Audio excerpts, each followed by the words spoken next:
Exercício 6.18.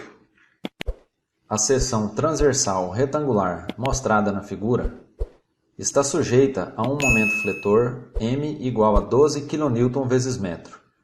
Determine a tensão normal desenvolvida em cada canto da seção e especifique a orientação do eixo neutro. A figura nos mostra as dimensões da área de seção transversal posicionada no espaço e o momento cujo vetor se encontra em um dos quadrantes do plano YZ. Observações. O momento não age ao longo do eixo neutro, como estamos acostumados a ver.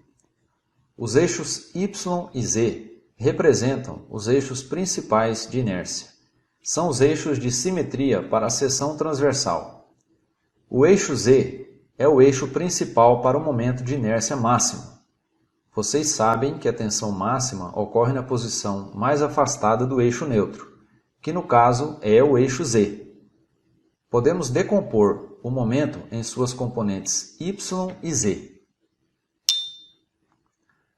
Como podemos ver na figura, de acordo com a relação dada no enunciado e com as duas componentes MZ e MY, podemos montar algumas relações trigonométricas, uma vez que o vetor momento e suas componentes formam um triângulo de ângulo A.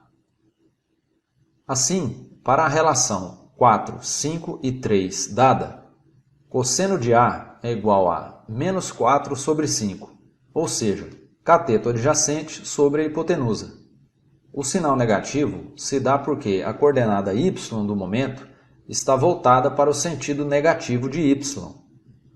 E o seno de A é igual a 3 sobre 5, ou cateto oposto sobre hipotenusa. Agora, da relação M, MZ e MY, MY é igual a M cosseno de A, e MZ é igual a M seno de A, onde M é a hipotenusa, MY é o cateto adjacente ao ângulo e MZ o cateto oposto. Substituindo os valores de cosseno de A e de seno de A, temos que MY é igual a menos 4 sobre 5M e MZ é igual a 3 sobre 5M. Como M é igual a 12 kN vezes metro, substituindo, encontramos os valores para as componentes do momento. Logo, MY é igual a menos 9,6 kN vezes metro e MZ é igual a 7,2 kN vezes metro. Os momentos de inércia em torno dos eixos Z e Y são. Agora, estamos analisando o que aconteceu em torno de cada eixo. Em relação ao eixo Y, B é igual a 0,4 metros, dimensão paralela a Y, e H é igual a 0,2 metros. Então, substituindo na equação para o momento de inércia da figura retangular, temos que, em torno de y, o momento vale 0,0002667 metros a quarta. Em relação ao eixo z, b é igual a 0,2 metros, dimensão paralela ao eixo, e h é igual a 0,4 metros.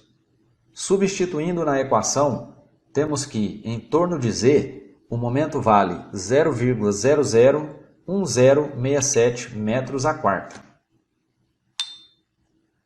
A tensão de flexão será a soma das duas componentes, ou seja, σz mais σy.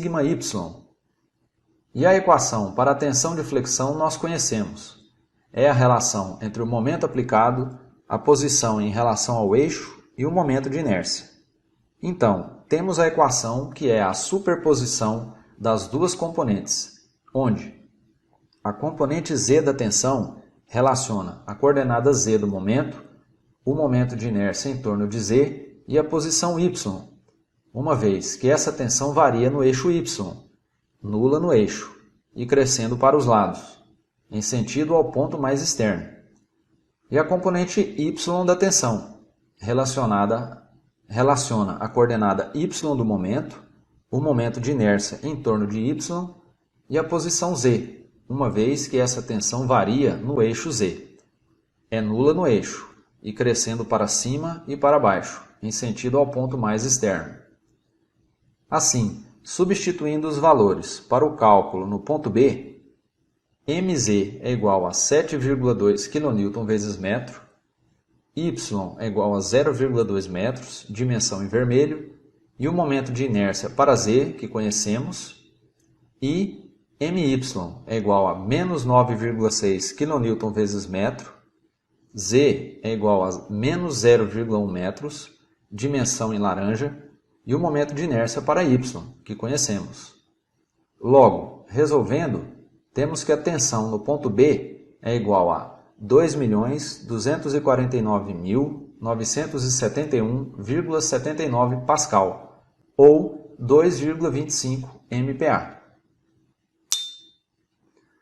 No canto C, temos a equação da superposição e, substituindo os valores, Mz é igual a 7,2 kN vezes metro, Y é igual a 0,2 metros e o momento de inércia para Z, que conhecemos. My é igual a menos 9,6 kN vezes metro. Z é igual a 0,1 metros. E o momento de inércia para Y nós conhecemos. Resolvendo, encontramos que a tensão no canto C é igual a menos 4.949.128,31 Pascal, ou menos 4,95 MPa. No canto D, temos a equação da superposição Mz, My, Iz e Iy. Já conhecemos. Y é igual a menos 0,2 metros e Z é igual a 0,1 metros. Substituídos os valores e efetuando o cálculo, encontramos que a tensão no ponto D é igual a menos 2,25 MPa. No canto E, Y é igual a menos 0,2 metros e Z é igual a menos 0,1 metros. As demais grandezas sabemos os valores. Assim, efetuando os cálculos, encontramos que a tensão no ponto E é igual a 4,95 MPa. As duas figuras abaixo representam as duas coordenadas da tensão Z e Y.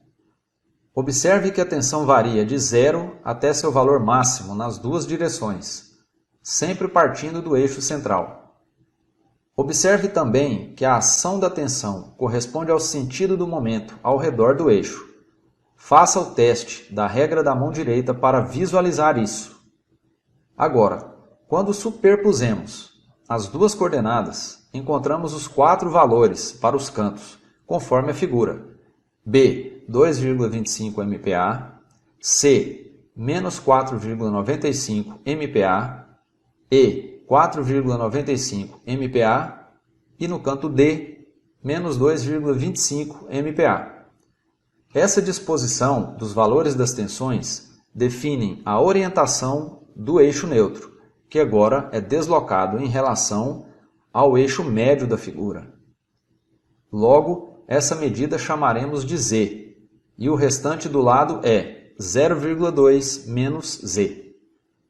Observe que temos, entre as medidas apontadas e a tensão máxima, a figura de triângulos retos, de forma que podemos, por meio de semelhança entre eles, calcular essas medidas que não conhecemos.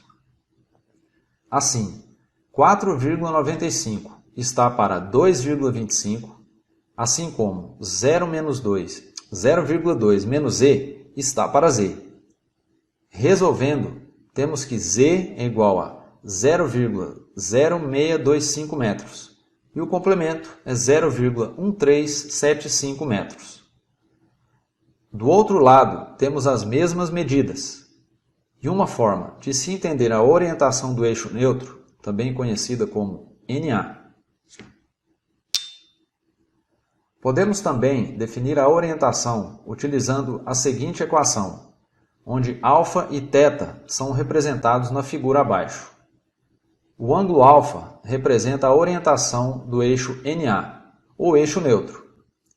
A figura é uma vista superior do plano YZ, onde podemos ver o vetor momento com sua inclinação θ e o eixo neutro com sua inclinação alfa.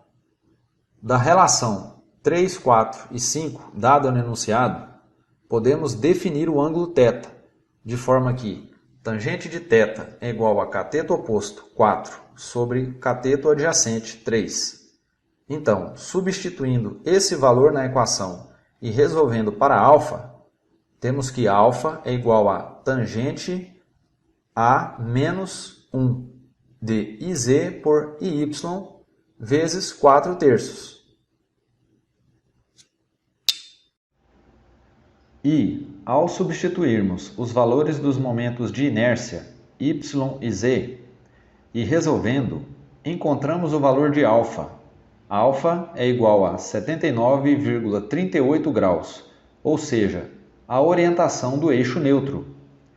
Para θ, podemos definir também seu valor, caso desejarmos, e esse valor é 53,13 graus.